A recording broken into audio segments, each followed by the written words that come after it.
It was an evening of soft golden light, and King David sat beneath the great cedar tree, his harp resting by his side. Around him gathered a group of young warriors, eager to hear the tales of old, tales that carried wisdom and courage. David's eyes sparkled with memory as he began to speak. "The Gadites," he said, his voice a mixture of admiration and reverence, "were men of valor, unmatched in their courage and loyalty. They came to me during the darkest days, when I was fleeing from Saul and the future of Israel was uncertain." The young men leaned forward, their attention rapt. "These were not ordinary men," David continued. "The scriptures recount their strength and skill. They were as swift as gazelles upon the mountains and as fierce as lions in battle. Their faces were like the face of a lion, and their loyalty was as unyielding as the mountains of Gilead, from which they hailed." David paused, his gaze distant.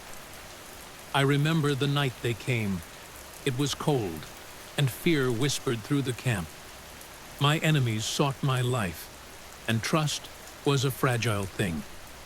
Suddenly, these warriors appeared, crossing the Jordan River at flood stage. They came to pledge their allegiance to me, knowing full well the dangers that awaited."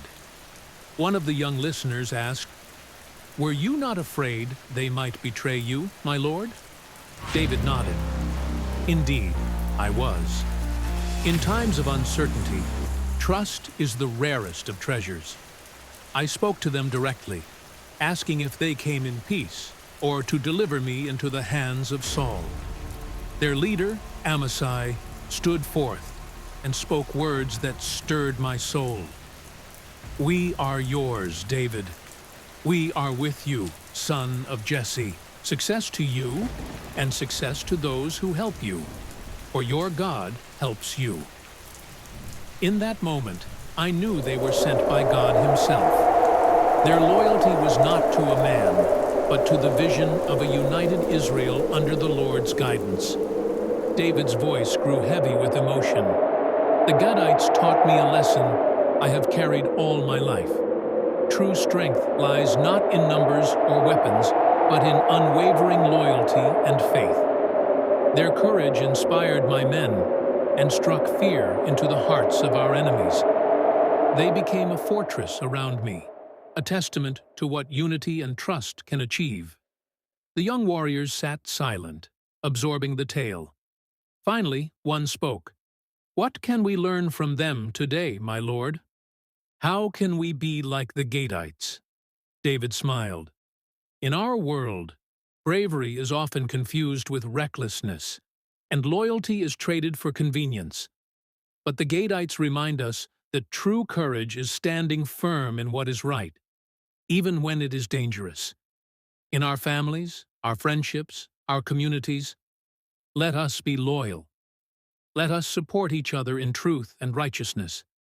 And let us trust in the Lord, for He alone is our ultimate shield." A hush fell over the group as David concluded, "The Gadites were more than warriors. They were a symbol of God's faithfulness. Just as they crossed the floodwaters to join me, so we must cross the challenges of life with courage and faith, knowing that the Lord goes before us." The sun dipped below the horizon, casting the land in hues of amber and violet. The young men departed, their hearts full of resolve to be steadfast and true, just as the Gadites of old had been.